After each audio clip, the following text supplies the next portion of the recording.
Donc bonjour, nous on est Héritage Culturel, on est une web TV, on va dans les festivals interviewer voilà, tous les un peu les bénévoles et les groupes. Donc toi tu es Victor de Heur, c'est ça. Donc on va commencer par la première question, comment s'est créé le groupe Heur? En fait, on a monté le groupe il y a bientôt 4 ans, sur les cendres un peu des Pop-Up. C'était notre ancien projet qu'on a eu aussi pendant quelques années. Donc voilà, tout ça s'est fait au fur et à mesure. Moi, j'ai moi-même aussi une formation un peu de musique classique et de musique blues, jazz. Donc voilà, tout ça s'est fait un peu au fur et à mesure. Et j'ai eu la chance, un peu à l'image aussi des Colorado qui sont d'ici, de pouvoir me lancer dans la musique très, très jeune. Voilà. Ok, et qu'est-ce qui t'a donné envie de faire de la musique en fait? Eh bien, en fait, c'est vraiment les formations blues jazz que j'ai suivies et les cours d'improvisation. J'ai commencé à découvrir le piano et à comprendre cet instrument et à pouvoir un peu le déconstruire, le construire. C'est là où j'ai commencé à faire mes premières compositions aussi pour les Pop-Up. Et c'est là où j'ai senti que j'avais quelque chose, voilà, pour la musique, quelque chose qui me prenait et qui me faisait du bien. Et donc j'ai décidé de tout faire pour pouvoir continuer. Alors, ensuite, j'ai suivi des formations de chant beaucoup pendant 2 ans à Paris.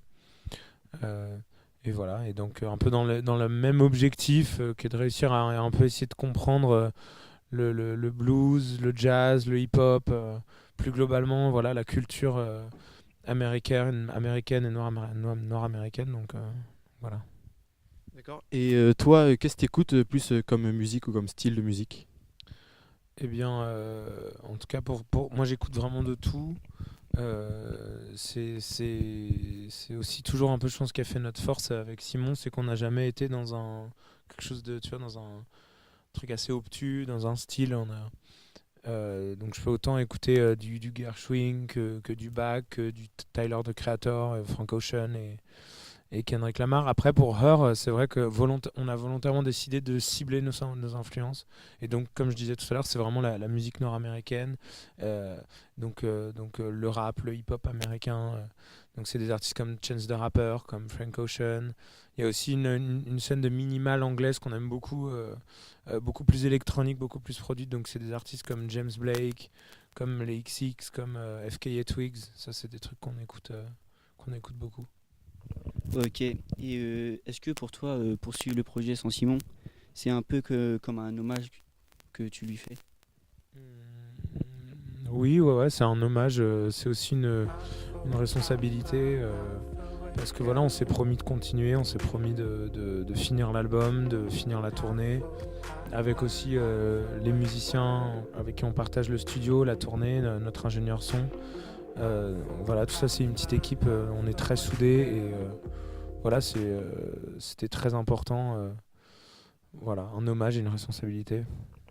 Et t'as dit que donc t'avais fait du piano quand t'as fait du piano et t'as commencé à quel âge à faire ça? Au collège, je devais avoir 12 ans, voilà, 11-12 ans.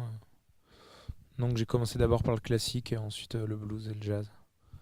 Oui. Et donc est-ce que ça change quelque chose toi d'avoir une dans les chansons utilisées dans une pub comme celle d'Apple, d'être Bah, ça, utilisée comme ça, ça? pour nous, clairement, en tout cas, ça, dans notre vie, dans notre façon d'écrire et de composer, de réfléchir à la musique, ça n'a rien changé. Parce on a décidé, je décide de ne pas me faire influencer par ça. Après, dans la carrière de Her et dans notre vie professionnelle, ça a tout changé parce que ça nous a permis de monter notre label, de travailler ensuite avec Barclay en France, Republic Records aux États-Unis, Island en Angleterre, de monter vraiment un projet voilà, à l'international, de pouvoir aussi caler des tournées aux États-Unis. Tout s'est un peu déclenché autour de cette pub avec Apple. Donc on a eu beaucoup de chance et on a vraiment essayé de prendre cette chance le mieux possible et d'en faire quelque chose de fort. Voilà. Ok. Et pour toi, avoir joué dans les grands festivals, bon, un peu partout en France et en Europe, ça fait quoi de passer là dans un petit festival en Bretagne, comme des sons d'automne?